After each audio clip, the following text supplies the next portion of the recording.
चक्रवालेषु अत्र गच्छन्तु देवता सद्धम्मां मुनिराजस्य सुनन्तु सग्गमोक्षदं धम्मा सवनकालो अयं भदन्ता धम्मा सवनकालो अयं भदन्ता धम्मा सवनकालो अयं भदन्ता। संपूर्ण जगाला ज्यांनी सुख शांती मानवता तथा दुःख मुक्तीचा आर्य संदेश दिला असे ते दुःख मुक्तीचे मार्गदाता दुःखमुक्त महामानव महान कारुणिक तथागत भगवान सम्यक संबुद्ध तथागतांनी आपल्या शुद्ध प्रज्ञेतून निर्मिलेला सद्धम्म आणि त्याच सद्धम्माचा गेली 2500 वर्षांपासून सातत्याने अहोरात्र प्रचार आणि प्रसार करणारा पूजनीय भिक्खू संघ ज्यांच्या महान आणि असीम त्याग प्रभावामुळे आपल्याला जो हा अनमोल असा बुद्ध धम्म लाभला आणि ज्यांच्यामुळे आपल्याला हे एवढं मोठं वैभव प्राप्त झालं असे महान युग प्रवर्तक भारतीय राज्यघटनेचे प्रमुख शिल्पकार परमपूज्य बोधिसत्व डॉक्टर बाबासाहेब आंबेडकर आणि सर्वच परिवर्तनवादी संत महापुरुषांच्या महान अशा विचारांना स्मरून आज या मंगलमय दिनी आपल्या या गावामध्ये पूजनीय भिक्खू रेवतजी यांच्या कठीण चिवरदान समारंभानिमित्ताने मंचावरती उपस्थित पूजनीय भिक्खू ज्ञानरक्षितजी थेरो, पूजनीय भिक्खू औरंगाबाद जिल्हा भिक्खू संघाचे सन्माननीय सचिव भिक्खू धम्मबोधीजी थेरो, भिक्खू अत्तदीपजी, भिक्खू अनिरुद्धजी, भिक्खू यशोदीपजी, भिक्खू बोधिशीलजी, आर्याजी आणि सर्व परिसरातील श्रद्धावान उपासक उपासिका, बाहेरून आलेल्या सर्व श्रद्धावान उपासक उपासिका, बालक तथा बालिकांनो, आज अतिशय उत्साहपूर्ण वातावरणामध्ये आपल्या गावामध्ये न भूतो न भविष्यती अशा प्रकारचा हा संघदानाचा कार्यक्रम कठीण चिवरदानाच्या निमित्ताने संपन्न होतो आहे। भिक्षू संघास भोजनदान देऊन तदनंतर संपूर्ण गावाच्या वतीने, बौद्धवाड्याच्या वतीने, उपासक उपासिकांच्या वतीने पूजनीय भिक्षू संघास श्रद्धापूर्वक कठीण चिवरदान देऊन महान पुण्याचे भागीदारी बनले आहात आणि भिक्खू संघाच्या धम्म देसनेला आपण आता ऐकणार आहात। खरं तर रेवत भंतीजींनी मघासी तुमच्या कौतुकास्तव तुमचा सन्मान म्हणून तुमचा गुणगौरव केलेला आहे। ते म्हणाले, मी यापूर्वी काही ठिकाणी वास्तव्यास होतो, वर्षावास संपन्न केले, त्या ठिकाणी आलेले अनुभव आणि या वर्षी आपल्या गावामध्ये त्यांना आलेला अनुभव, यामध्ये भंतेजी म्हणाले मोठा फरक मला दिसून आला आणि त्याबद्दल मी मनस्वी आनंदी होत आहे आणि होत राहिलो अशी भावना त्यांनी व्यक्त केलेली आहे। खरं तर एका काशाय वस्त्रधारी बुद्ध पुत्राने अशा प्रकारे तुमचा गौरव करावा, अशा प्रकारे तुमचा सन्मान करावा, यापेक्षा तुमच्यासाठी दुसरी कोणतीही मोठी गोष्ट असू शकत नाही.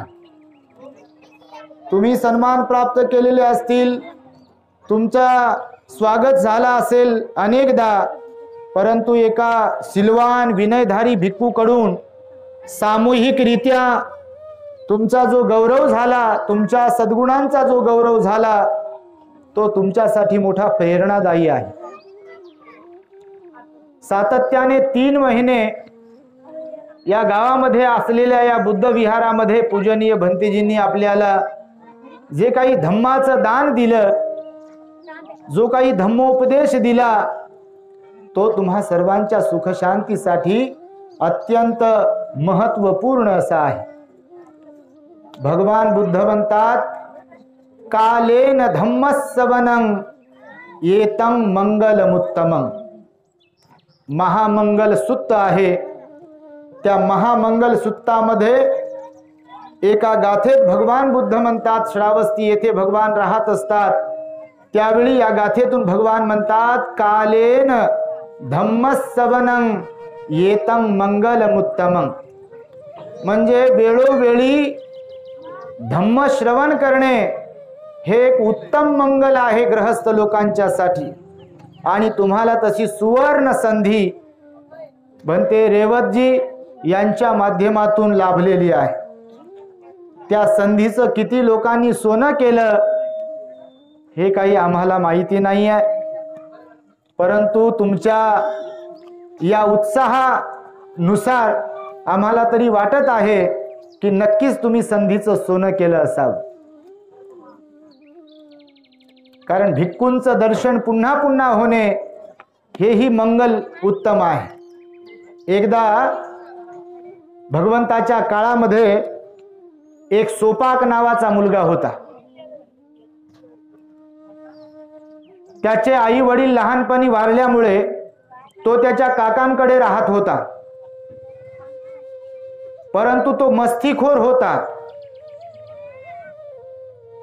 शांत स्वभावाचा नव्हता, तो अशांत त्याचं चित्त होतं. लहान असून देखील तो खोडकर होता, उद्धट बोलत असायचा, भांडखोर होता. चुलत्याची गिनती करायचा नाही, चुलतीची गिनती करायचा नाही, भावाची गिनती नाही, वडीलधाऱ्यांची गिनती करायचा नाही. तो उद्धट वागायचा, उद्धट बोलायचा, खोडकर होता. मारामारी करणे, भांडण करणे, घरी भांडण आणणे असा त्याचा स्वभाव होता. काकू काका त्याला वैतागले होते. जसे तुम्ही पण आपल्याच अवलादीला कधी कधी वैतागत असता, तसंच सोपाकाच्या बाबतीत झालं होतं. त्याच्या घरची लोक त्याला वैतागली. एक दिवस तो काकावर मारण्यासाठी धावला. होता लहानच, शिवीगाळ तर केलीच केली, पण मारण्यासाठी धावल्यामुळे काका काकूला राग अनावर झाला आणि त्यांनी त्या सोपाकाला पकडलं आणि रात्रीच्या वेळी गावाच्या बाहेर असलेल्या स्मशानामध्ये नेऊन हात पाय बांधून त्याला तिथे ठेवून दिलं, सोडून दिलं. आता जशा स्मशानभूमी गावात असतात, अगोदरच्या काळात गावाच्या बाहेर स्मशानभूमी असायची. सोपाकाला तिथे हात पाय बांधून जेव्हा टाकलं, रात्र होती, हिंस्त्र प्राणी होते. रात्रभर ते हिंस्त्र प्राणी सोपाकाजवळ येत होते. तो लहान होता, ओरडायचा, क्रंदन करायचा, रडायचा, पण त्याचा आवाज ऐकण्यासाठी तिथे जवळपास कोणीच नव्हतं. काळ्या कुट्ट अंधारामध्ये सोपाक रडून रडून बेशुद्ध पडत होता. प्राणी त्याच्या जवळ येत होते, लांडगे, कोल्हे, जे कोणते प्राणी असतील. आणि मग सकाळ झाली. याच्या ओरडण्यामुळे, क्रंदन करण्यामुळे याला प्राण्यांनी कोणत्याही काही केलं नाही. हातपाय बांधलेले होते. सकाळ झाल्यानंतर भगवान बुद्ध आपल्या भिक्षू संघासह भिक्षा पात्र घेऊन नगरामध्ये भिक्षाटनासाठी निघाले होते. त्या स्मशानाच्या जवळून भगवान बुद्ध भिक्षू संघासह भिक्षाटनासाठी जेव्हा चालले होते, तेव्हा स्मशानातून रडण्याचा त्यांना आवाज आला. त्यानुसार भगवान बुद्धांनी भिक्षू संघासह स्मशानाजवळ जाऊन जेव्हा पाहिलं तेव्हा एक बालक त्याचे हातपाय बांधलेले आणि तो रडत असल्याचं भगवंताने पाहिलं. भगवंत महान करुणावान होते, महान दयावान होते, लोकांच्या सुख शांतीचा विचार करणारे होते. भगवंतांनी भिक्षूंना सांगितलं, याचा हातपाय जे बांधलेत ते अगोदर सोडा. त्याला विहारात घेऊन गेले भगवान बुद्ध. विहारात घेऊन गेल्यानंतर भिक्षूंच्या सहवासात राहिल्यामुळे, रोज भगवंताचा भिक्षूंचा उपदेश ऐकत असल्यामुळे त्याच्यामध्ये जे अवगुण होते ते अवगुण नष्ट झाले, सद्गुण निर्माण झाले, त्याच्यामध्ये विनम्रता भाव निर्माण झाला, त्याच्यामध्ये अतिशय प्रेम आपुलकी मोठ्यांचा आदर करण्याची भावना त्याच्या मनामध्ये उत्पन्न झाली. त्रिरत्नांच्या प्रती त्याच्या मनामध्ये श्रद्धा निर्माण झाली. एक दिवस भगवान बुद्ध त्या सोपाकाला म्हणाले, भिक्षू बनतो का तू? त्यावर त्याला एवढं काही समजत नव्हतं. मग तो भिक्षू झाला. लहानपणापासून भिक्षू संघाच्या भगवंताच्या सहवासात राहिल्यामुळे त्याच्यावर खूप चांगला परिणाम झाला. सुसंस्कारी बनला, तो भिक्षू बनला, प्रशिक्षण घेतलं भगवंताकडून आणि मोठा जसा झाला, प्रशिक्षण घेऊन झाल्यावर त्याच्या मनामध्ये त्याचा जो चुलत भाऊ होता त्याला त्याची आठवण झाली. हा जवान झाला होता, तरुण झाला होता. सोपाक भिक्षू असल्यामुळे करुणा भाव असतो, दया भाव असतो. जसं आपले रेवत भंतेजी तुम्हाला आम्ही आलो तेव्हापासून पाहतोय, तुमच्या भाषेत तुम्हाला ओरडून रागावून सांगतायत, पण त्यांच्यामध्ये तसा काही तुमच्या प्रती द्वेष नाही आहे. तुमच्या प्रती कारुण्याचा भाव आहे की तुमच्यात पॉझिटिव्हली बदल झाला पाहिजे, जो बाबासाहेबांना अभिप्रेत होता, जो भगवंतांनी शिकवला, म्हणून ते तुम्हाला तशा प्रकारे सांगतात, शिकवतात. जसा आईचा लेकरांच्या प्रती राग असतो तसाच भाव सोपाकाच्या मनामध्ये आपल्या भावाच्या बद्दल झाला. त्याला वाटलं, मी तर भिक्खू बनलो, एवढं आनंदी जीवन मी जगत आहे, एवढी प्रसन्नता माझ्या जीवनामध्ये आहे भिक्खू बनल्यामुळे, का माझा भाऊ पण भिक्खू नाही बनला पाहिजे, जो चुलत भाऊ होता? भगवंताकडे गेला सोपाक, भिक्खू बनलेला. भगवंताला म्हणाला, भगवान, मला जर आपण परवानगी द्याल तर माझा भाऊ आहे त्यालाही जर भिक्खू बनवलं तर मी जसा आनंदमय जीवन जगत आहे, एकदम माझ्या जीवनामध्ये प्रसन्नता आणि प्रसन्नताच आहे, तशीच प्रसन्नता माझ्या भावाच्याही जीवनामध्ये येईल. आणि म्हणून आपली परवानगी असेल तर मी जरा आमच्या गावी जातो. भगवान बुद्धांनी त्याची मनोअवस्था ओळखली आणि भगवंताने त्याला परवानगी दिली. सोपाक गेला आपल्या गावी, घरी गेला आणि तो भावाला जाऊन म्हणतो की मी माझं जीवन जे आहे मोठं सुखमय जीवन आहे, सुखकर जीवन आहे, भगवंताच्या छत्रछायेखाली राहतो आहे, मी मोठा पुण्यवान आहे, मी स्वतःला धन्य समजतो मी की महान सम्यक संबुद्धाचं दर्शन मला दररोज होते, महान करुणावान असलेल्या भगवंताचं दर्शन मला रोज होते, मी पुनीत चित्त होतो, प्रसन्न चित्त होत असतो दररोज भगवंताचं रूप पाहून, भगवंताची वाणी ऐकून माझ्या मनात भाव उत्पन्न झाला आहे. मी जो आनंद उपभोगत आहे तसा आनंद तुझ्याही जीवनामध्ये यावा, म्हणून चल तू पण भिक्खू बन. आता हा जो भाऊ असतो तो जवान झालेला असतो, तरुण झालेला असतो. सगळ्यांची मानसिकता काही सारखीच नसते.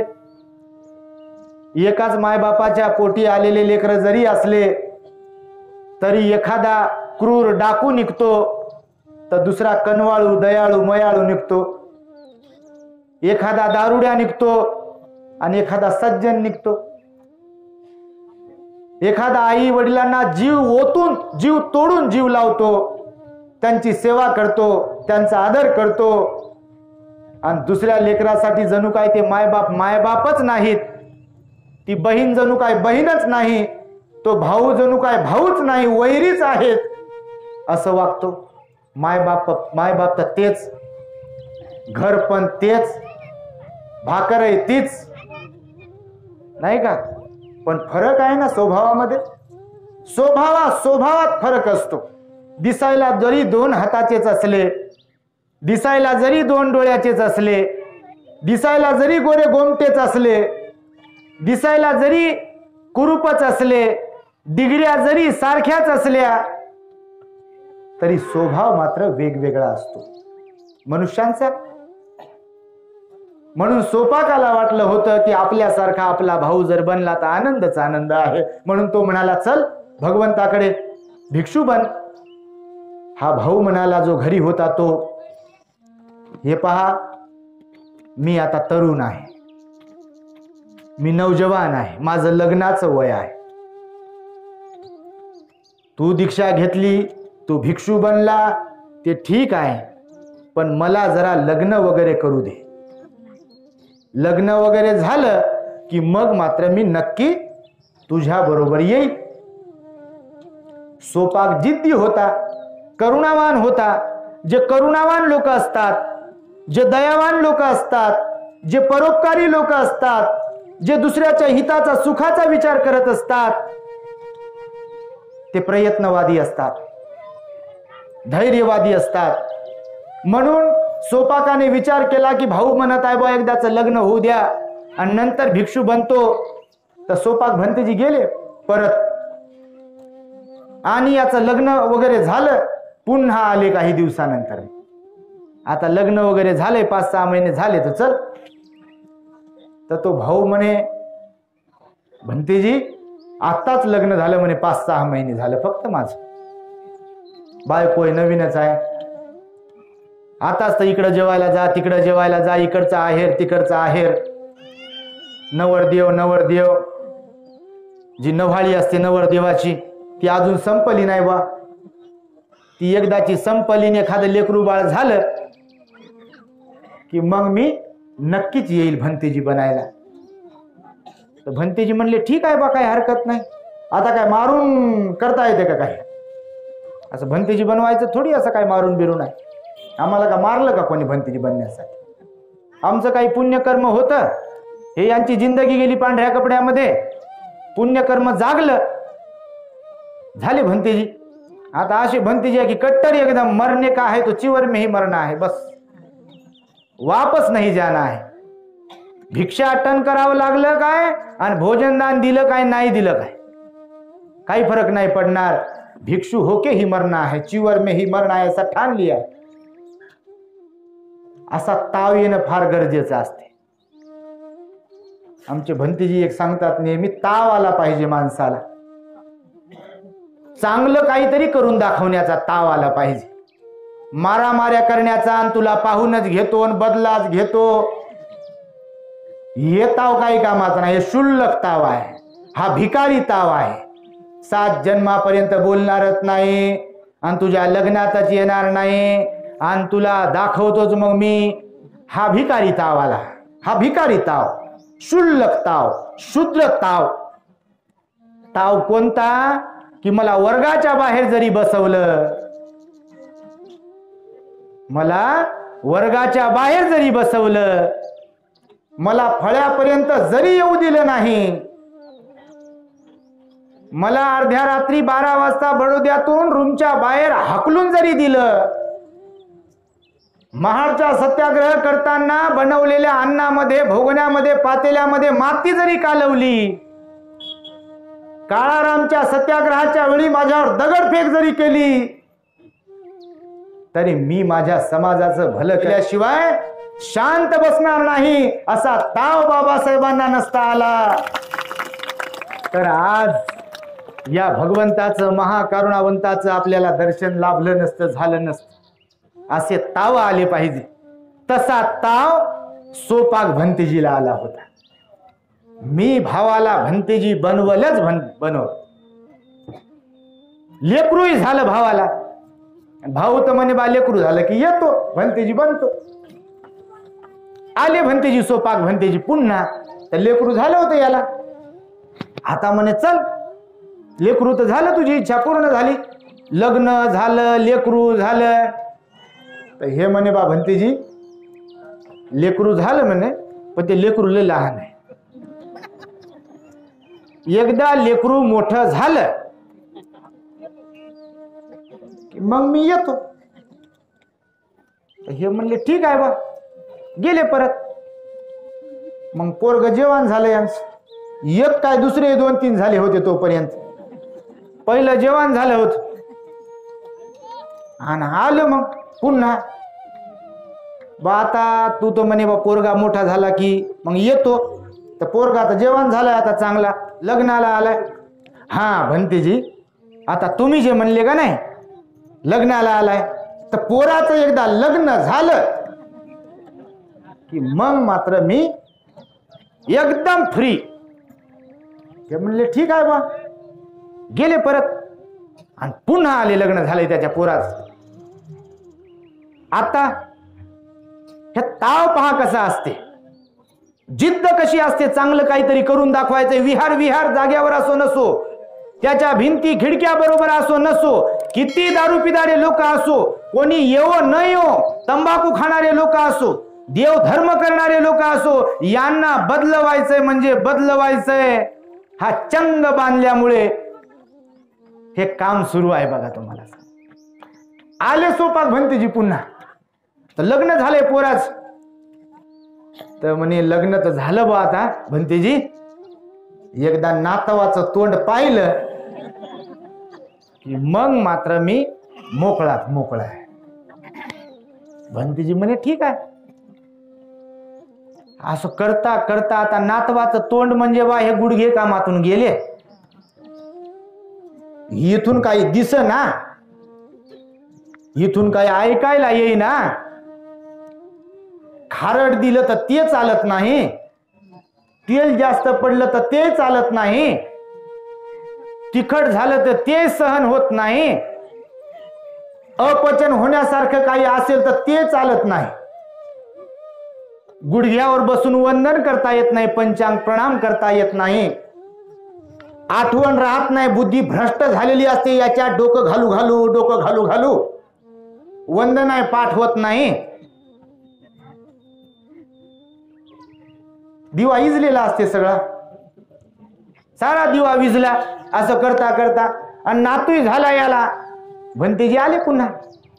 आता तर मग यानं विचार केला बा आता आपण जवान होतो तेव्हापासून भाऊ आपल्याला चला भंतेजी बना, चला भंतेजी बना, चला भंतेजी बना. फार आनंद मिळतो, फार सुख आहे. हे tension high BP, low BP, शुगरची गोळी वाढत गेली. एक इच्छा पूर्ण झाली की दुसरी इच्छा, एक अपेक्षा पूर्ण झाली की दुसरी अपेक्षा, एक कर्तव्य पार पडले दुसरं कर्तव्य. लग्न लावता लावण्यात जिंदगी गेली अर्धी, आणि लग्न लावल्यावर कर्ज फेडण्यात गेली अर्धी जिंदगी.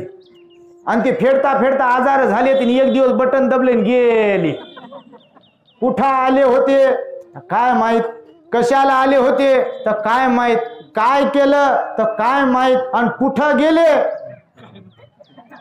डोळे फाडून गेलेत, हात पाय खोरून गेलेत. बाजूवरचं खाली ठेवा रे, खालचं बाजूवर ठेवा रे, कपाटाची चाबी हातात द्या रे, बंडल हातात द्या रे, जरा खुर्दा हातात द्या रे, जरा 2000ची नोट हातात द्या रे, जरा पोरीला बोलून घ्या रे, जरा पोराला बोलून घ्या रे, जरा नातवाचं तोंड दाखवा रे.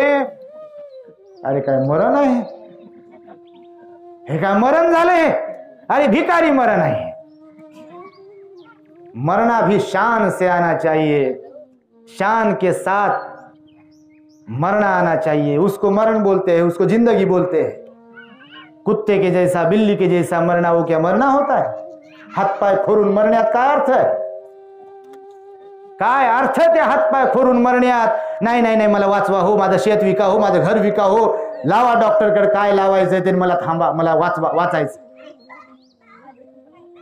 असं मग सोपाकचा भाऊ विचार केला की बा झाला आता आपलं सगळंच कर्तव्य पार पडले, भाऊ लयच तगादा लावलाय भावानं जवान होतो तेव्हा पासून, तर आता ठीक आहे बा, आता भाऊ काय पिछात सोडायला तयार नाही, तर पाहूच तिथं काय आहे ते। झाला तयार आणि गेला बा. आता महान कारुणिक भगवान बुद्ध होते विहारामध्ये. आपण कल्पना केली पाहिजे की ज्यांनी अंगुलीमालाला बदलवलं, ज्यांच्यामुळे आम्रपाली भिक्खुनी बनली, ज्यांच्यामुळे राजा बिंबिसाराची पत्नी खेमाराणी भिक्खुनी बनली, तिचा गर्वहरण केला, ज्यांच्यामुळे चक्रवर्ती सम्राट अशोक आपल्या मुलीला भिक्खुनी बनवू शकला आणि बुद्ध धम्मासाठी संपूर्ण जीवन समर्पित केलं. असे महान कारुणिक भगवान बुद्ध किती ग्रेट असतील, किती करुणावान असतील, किती दयावान असतील, किती महान असतील, असा त्याने विचार केला. आणि त्याचा भाऊ गेला. भगवंताच्या छायेत गेल्याबरोबर त्याचं हृदय कंपायमान झालं. त्याला असा वेगळाच तिथे अहसास झाला सुखाचा. हे सुख आहे असं तिथे गेल्याबरोबर त्याला समजलं. कारण भगवंताची छाया, अरहंत भिक्खूंची छाया, एकदम जिथे राग नाही, द्वेष नाही, लोभ नाही, अहंकार नाही, ईर्ष्या नाही, बडेजावपणा नाही, घमेंड नाही, कोणाचा द्वेष नाही, प्रेम, आपुलकी, जिव्हाळा, विनम्रता, लीनता, ह्याच गोष्टी सगळ्या. काय सुख राहणार नाही तिथे. परम शांती. 80,000 भिक्खू सोबत जरी असले तरी शांत आणि शांत वातावरण. एकदम मौन आणि मौन. एक एक शब्द विकत घ्यावा लागेल असे शांत बसलेले भिक्खू, असे करुणा हृदय असलेले भगवान बुद्ध. यानं पाहिल्याबरोबर भगवंताचं ते रूप, धम्मकाया भगवंताची पाहिल्याबरोबर, भगवंताचा उपदेश ऐकल्याबरोबर, झोपायच्या अगोदर हा आपल्या भावाच्या म्हणजे सोपाक भंतेजीच्या रूम मध्ये भिक्खू निवासात गेला आणि मोठमोठ्याने धड धड रडू लागला. तिथे पश्चातापाचं रडणं त्याला येत होत. जिंदगी बर्बाद केली आपण. भावाला म्हणे माफ करा मला भंते, फार चुकलं म्हणे माझं गणित जीवनाचं. तुम्ही मला जवानपणात जेव्हा म्हणत होते, खरं तर तेव्हाच जर मला सद्बुद्धी आली असती, सुचलं असतं तर अख्खं जीवन आनंदाने गेलं असतं माझं. किती ते टेन्शन संसाराचं, किती तो ताण तणाव, किती तो खेचाखेची, जीवन वाया गेलं माझं. आता डोळ्याने मला सुस्पष्ट दिसत नाही, भगवंताचं दर्शन मला सुस्पष्टपणे होत नाही. भगवान एवढं मोठं प्रवचन करतात, दुःखमुक्तीचा निर्वाणाचा मार्ग सांगतात, पण बहिरेपणा आल्यामुळे मला सुस्पष्ट भगवंताचे शब्द ऐकायला भेटत नाही. सगळे भिक्खू, सगळे उपासक भगवंताला गुडघ्यावर बसून पंचांग प्रणाम करतात, पण मी कधी मला सवय लावून न घेतल्यामुळे गुडघ्यावर बसून भगवंताला पंचांग प्रणाम करता येत नाही. हे हाताचे कोपरं दुखत असल्यामुळं मला असं जास्त हात जोडून बसता येत नाही. छातीवर असे हात जोडून जास्त बसता येत नाही. लगेच इथं दुखते, 1 मिनिट झाल्यावर मांडीवर हात ठेवावे लागतात. मग अशी मला असं शांत बसता येत नाही. असं 5 मिनिटं बसलं की पाय लांब करावं लागतात. कशाला तरी टेका देऊन बसावं लागते. शरीर जीर्ण झालेलं आहे. म्हणते माझं चुकलं हो, माझं जीवन व्यर्थ वाया गेलं. असं म्हणू म्हणू, पश्चाताप करू करू रडत होते बघा. वेळ पुढे पुढे सरकत असते जीवनातली. थांबत नाही घड्याळाचा काटा, कोणासाठीच थांबत नाही. मला वाटतं अनेक लोक आजही त्या सोपाकाच्या भावासारखेच आहेत. सोपाकाचा तो भाऊ होता. इथं बसलेले काही सोपाकाच्या बहिणी आहेत आणि काही सोपाकाचे भाऊ आहेत. हातबल झालेले. काय करावं भंतेजी, पोराला भंतेजी बनवता का 10 दिवस? लयच उन्हाळक्या करते ना भंतेजी, ऐकतच नाही ना भंतेजी, उलटूनच बोलते ना भंतेजी, अभ्यासच करत नाही ना भंतेजी. असे म्हणू म्हणू आमच्याकडे लोक येतात. पहा भंतेजी, पोरगा व्हावं म्हणून आम्ही काय काय नाही केलं हो भंतेजी. घर घर की कहाणी, लय काय काय केलं पोरगा व्हावं म्हणून. पोरग झालं, बऱ्याच दिवसानंतर त्याच्या वजनाच्या भारोभार मिठाई वाटू. सारे लाड कौतुक त्याचे केले आम्ही. चांगली चांगली शाळा, चांगलं चांगलं ट्यूशन, चांगलं घर, 2 BHK, 3 BHK, 4 BHK औरंगाबादला शिकायला पाठवलं, जालन्यात शिकायला पाठवलं, मुंबईला शिकायला पाठवलं, कोणते कोणते क्लास लावले आणि थाटामाठात लॉनवर लग्न करून दिलं. 1.5 लाखाचा डीजे लावला होता. आमदाराला बोलवलं होतं, खासदार आले होते, माजी मंत्री आले होते, माजी सरपंच आले होते, आजी सरपंच आले होते, लय मोठमोठे लोक आले होते.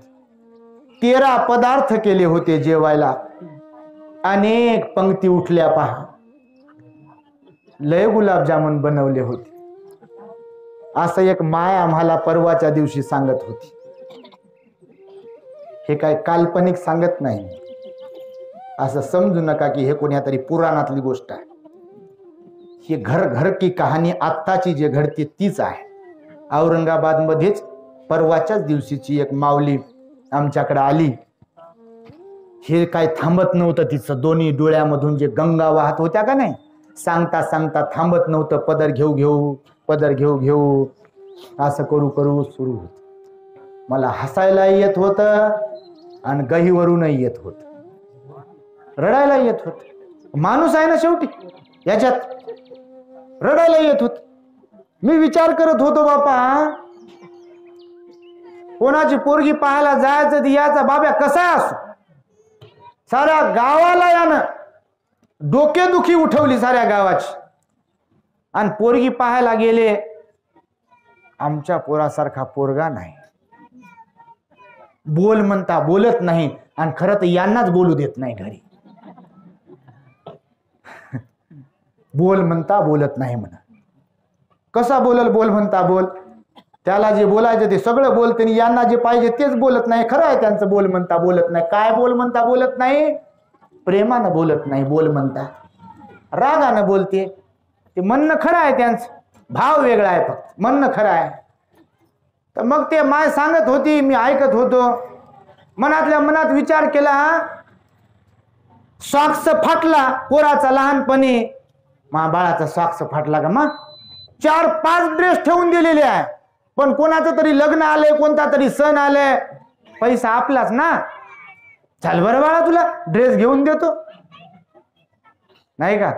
हा, इकडे ही शाळा नंबर लागत नाही का? ते किती पैसे घेते, घ्या पैसे, करा ऍडमिशन तिकडे. हे सारं केलं होतं म्हणे मी. पण आता सुनबाई आली, 1-1.5 वर्ष झालंय, आणि आमचा बाबू आम्हाला बोलायला रिकामा नाही. बायको घेते आणि जाते कुठं, बायको घेते आणि जाते कुठं. कोणतं औषध दिलं, कोणतं अमृत पाजलं का काय? असं कुठंच औषध कोणत्या मेडिकल मध्ये भेटते?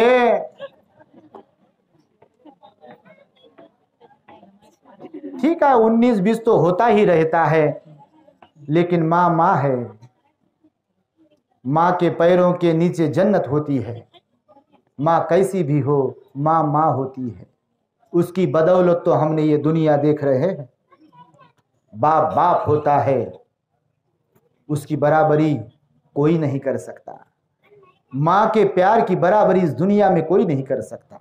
माँ कैसी भी हो, वो बुढ़िया भी क्यों न हो, उसका बच्चा बेटा लड़का कैसा भी क्यों न हो, वो चोरी भी करके अगर घर में लौटता है और सारी दुनिया उसको अगर ताने मारती है, तो माँ कहती है मेरा लाडला ऐसा नहीं है, तुम झूठ बोल रहे.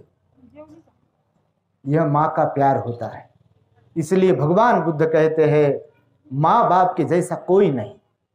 आई वडील महान असतात. हे फक्त पिक्चर मध्ये पाहण्यासाठी आणि नुसतं तेवढ्यापुरतं डोळे भरून आणण्यासाठी नाही. पिक्चर मध्ये पाहिलं की लय आपल्या लोकांना रडायला येते. एका घरी भोजनाला गेलो, टीव्ही चालू होता बापा. माणसं बिघडवण्याचे कार्यक्रम दिलेले आहेत लावून तुम्हाला.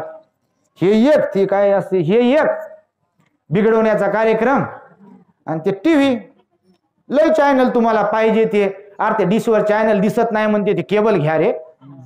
त्याला काय काय पाहिजे चॅनल ते दिसत नाही. ते डिशवर कोणतं काय असते, डिश असते की फिश असते, काय असते ते.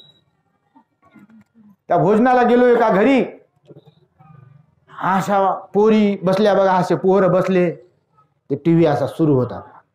आम्ही गेलो 2-3 भंतेजी भोजनाला आणि त्यांचं काहीतरी ते आवडीचं सुरू होतं म्हणे त्याच्यावर, आणि ते असे पाहिले.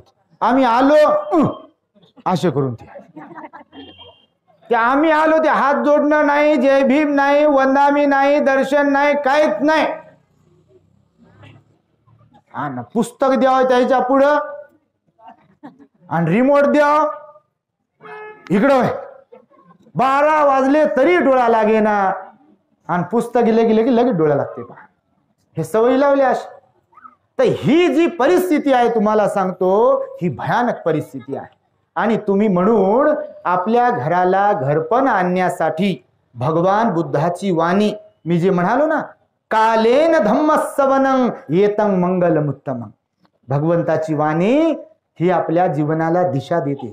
भगवंताची वाणी आपल्या जीवनाला कलाटणी देते. म्हणून तर बाबासाहेबांनी बुद्ध धम्माचा स्वीकार केला. आपल्या 1935ला धर्मांतराची घोषणा केली आणि 1956ला बौद्ध धम्माचा स्वीकार केला. इथल्या सर्व प्रमुख धर्मग्रंथांचा अभ्यास केला, चिंतन केलं, मनन केलं आणि तौलनिक अभ्यास करून वैज्ञानिक असलेला बुद्ध स्वीकारला बाबासाहेबांनी. आता गेलेल्या विजयादशमीला 65 वर्ष पूर्ण झाली धम्मदीक्षेला बाबासाहेबांची. गुरु चंद्रमणी महास्थवीरांकडून बाबासाहेबांनी बुद्ध स्वीकारला.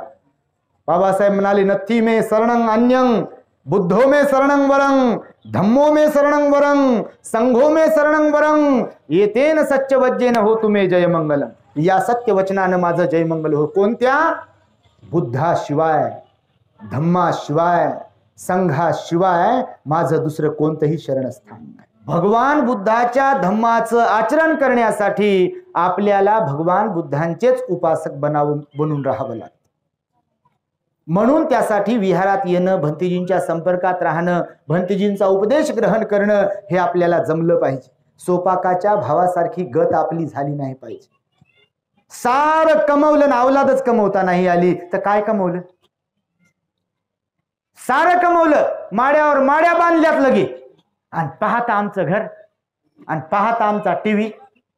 अहो ते सगळं पाहू, तुमचा टीव्ही पाहू, हॉल पाहू, तुमचे बेडरूम पाहू, तुमचं किचन पाहू, त्याला लावलेली फरची पाहू, सगळं पाहू, चांगलंच आहे, तुमचं कौतुक आहे करू. हे सगळं तुम्ही कमवलं, पण जे कमवायचं तेच नाही कमवलं तर मग काय कमवलं? म्हणून बुद्धाची शरण ग्रहण करता आली पाहिजे. हे जीवन वाया नाही घालवलं पाहिजे. कधी बटणं दबू शकतात हे लक्षात ठेवा. किती बटणं दबली कोरोनाच्या पिरियड मध्ये बघा. तुपाचा दिवा जाळणारे गेले 3-3 वाजता उठून, आणि माडीवर माडी बांधणारे गेले. आणि म्हणून बुद्धाची शरण ग्रहण करून आपल्याला सील पालन करता आलं पाहिजे.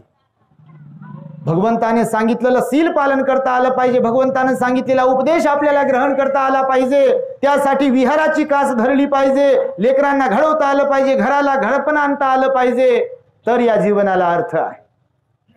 नाही तर मावळल्यावर जीवन मग चाललो कोणीकडे तरी, तर त्याला काय अर्थ आहे? वेळ मात्र बरोबर तुमचा कसा बदला घ्यायचा ती वेळ बरोबर बदला घेते, माहिती तुम्हाला.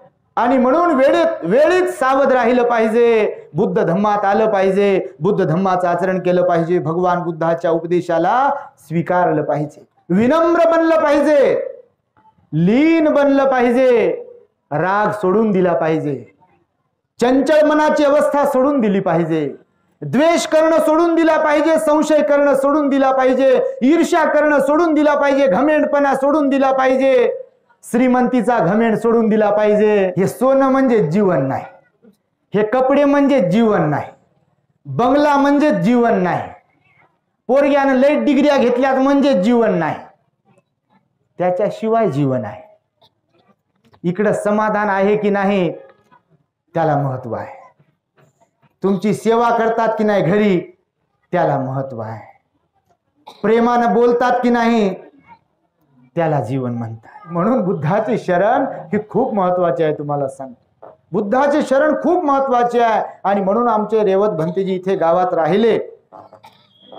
भगवंताचे अनेक अनेक उपदेश त्यांनी तुम्हाला सांगितले असतील, 3 महिने अनेक अनेक उपदेश सांगितलेले असतील. त्या उपदेशांप्रमाणे तुम्हाला वागलं पाहिजे.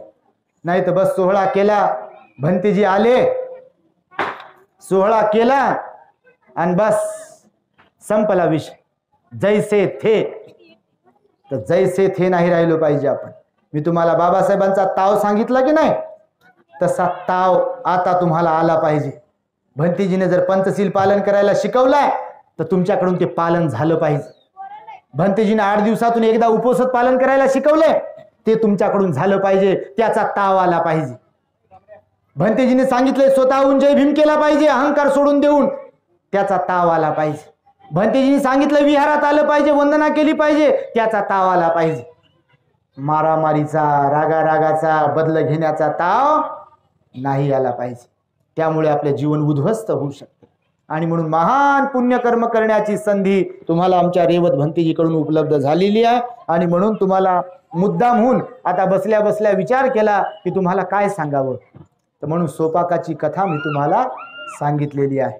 ही कथा मोठी प्रेरणादायी आहे. भगवंताच्या काळात घडलेली ही हकीकत आहे आणि त्यामुळे आपल्या जीवनाचा आपण उद्धार कराल अशी मी अपेक्षा करतो. बुद्ध धम्मा संघाची प्रती आपण श्रद्धावान बनाल अशी अपेक्षा करतो. या उपदेशाच्या योगे तुम्हा सर्वांच्या जीवनामध्ये सुख, शांती, समाधान, आयुष्य, आरोग्य आणि बल प्राप्त होत राहो अशा प्रकारची मंगल आणि उदात कामना व्यक्त करून मी माझ्या शब्दांना पूर्णविराम देतो.